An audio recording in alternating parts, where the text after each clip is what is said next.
तो hello friends, welcome back to my channel. और friend, जैसा कि आपको पता है कि आपका जो पहला पेपर होने वाला है, जी हाँ दोस्तों, जो कि 24 जुलाई को होने वाला है, सेकेंड सेमेस्टर का पेपर, जो कि 24 जुलाई को पहला पेपर आपका इंजीनियरिंग फिजिक्स है। तो आज हम लोग बेसिक इंजीनियरिंग फिजिक्स के बारे में जानेंगे और कुछ महत्वपूर्ण टिप्स एंड ट्रिक रहेगा जो कि आपके एग्जामिनेशन के लिए ज़रूरी रहेगा। और उससे पहले मैं आपको रिकमेंड करना चाहूँगा कि अगर आपने इंजीनियरिंग फिजिक्स के कंप्लीट प्लेलिस्ट को एक्सेस नहीं किया है तो आप लोग ज़रूर एक्सेस कर लीजिए। जितना भी इंपॉर्टेंट क्वेश्चंस वगैरह थे, सारी चीज़ों को मैंने ऑलरेडी डिस्कस किया हुआ है अपने चैनल पे। तो जो प्लेलिस्ट है, प्लेलिस्ट का लिंक आपको नीचे डिस्क्रिप्शन बॉक्स में मिल जाएगा। साथ ही साथ अगर कोई स्टूडेंट जो है वो चाहता है कि इंजीनियरिंग फिजिक्स का complete notes with important question access करे तो वो एक्सेस कर सकता है। मात्र उसका चार्ज 50 रुपीज़ रखा गया फ्रेंड, मात्र 50 रुपीज़ कुछ नहीं है आपके लिए। इंजीनियरिंग फिजिक्स इतने कम प्राइस में आपको शायद ही कहीं मिलेगा with important question and answer. Okay, तो मैं आपको कुछ बातें बताना चाहूँगा क्योंकि एग्ज़ामिनेशन काफ़ी नज़दीक है। 24 तारीख बस आने ही वाला है।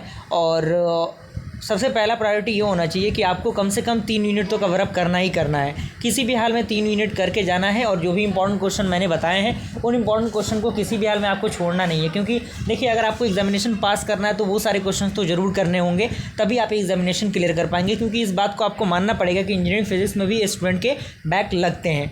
तो मैं भी आपको कोशिश ये करना है कि जो भी चीज़ें हैं, जो भी थ्योरम वगैरह है, आप इस नोट्स में भी देख सकते हैं, जो कि अगर आप एक्सेस करेंगे तो सारी चीज़ें उसमें आपको मिल जाएंगी। और यूनिट वाइज जितने भी इंपॉर्टेंट क्वेश्चन मैंने बताए हैं, सबसे पहले आपको उनको कंप्लीट करना है।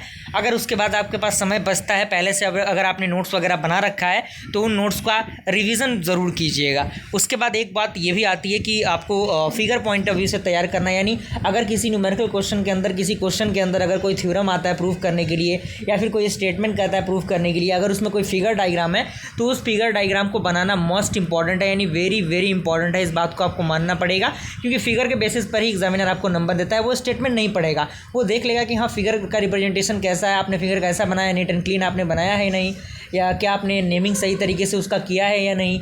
अगर इस तरीके के कोई क्वेश्चंस आ जाते हैं, उनमें आपने अच्छी तरीके से स्टेप को फॉलो किया है नहीं, या फिर फाइनल रिजल्ट आपका सही तरीके से आ रहा है या नहीं आ रहा है।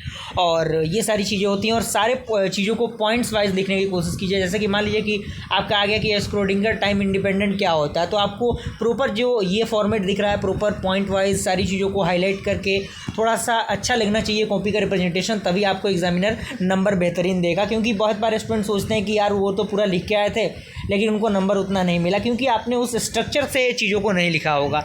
इस बात को आपको थोड़ा सा ध्यान देके चलने की ज़रूरत है। और एक बात ये कि इसमें जो कह सकते हैं कि helium neon laser, CO2 laser, ruby laser, ये सारे जो लेजर्स हैं, उन लेजर्स में से एक लेजर्स तो आपके हो सकते हैं कि डायरेक्टली एग्जामिनेशन में पूछे जाए। तो तीनों लेज़र का कंस्ट्रक्शन, वर्किंग और उसका प्रिंसिपल आपको अच्छी तरीके से याद कर लेना है। और जो भी प्रूफ वाले क्वेश्चन हैं उनको आपको अच्छी तरीके से एक्सप्लेन कर लेना है, क्योंकि बहुत ज़्यादा इंपॉर्टेंट, बहुत ज़्यादा पॉपुलर क्वेश्चन है। और इसमें आपका ग्रेडियंट डिसेंट भी मिल जाता है, जो कि डायरेक्टली एग्जामिनेशन में पूछता है, जो कि लास्ट यूनिट से है। तो उसको भी आप कर ही लेंगे तो आपके लिए बेहतर रहेगा, क्योंकि M2 में भी आपको उस टॉपिक को पढ़ना है। तो कहीं पर भी आपने पढ़ा होगा तो आप उसको अच्छी तरीके से अटेम्प्ट कर सकते हैं, कोई दिक्कत परेशानी आपको नहीं होगी।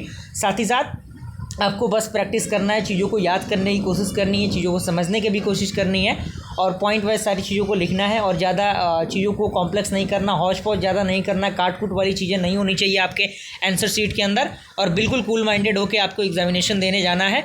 और जो भी चीज़ें मैंने प्रोवाइड की हैं वो आके आपके एग्जामिनेशन के लिए वाकई बहुत सफिशिएंट है। और चैनल को आपको सब्सक्राइब कर देना है ताकि जल्द से जल्द हमारा जो चैनल है वो 10,000 सब्सक्राइबर के आंकड़े को क्रॉस कर सके, और बेहतर से बेहतर जो वीडियोस हैं उनको प्रोवाइड करने में मुझे मोटिवेशन मिले, और आपका आने वाला सेमेस्टर बेहतर से बेहतरीन होगा। इस बात की मैं पूरी कोशिश करता हूँ। वीडियो पसंद आए तो लाइक ज़रूर कीजिएगा। मिलते हैं फ्रेंड्स ऐसे इंटरेस्टिंग वीडियो के साथ, तब तक के लिए थैंक यू।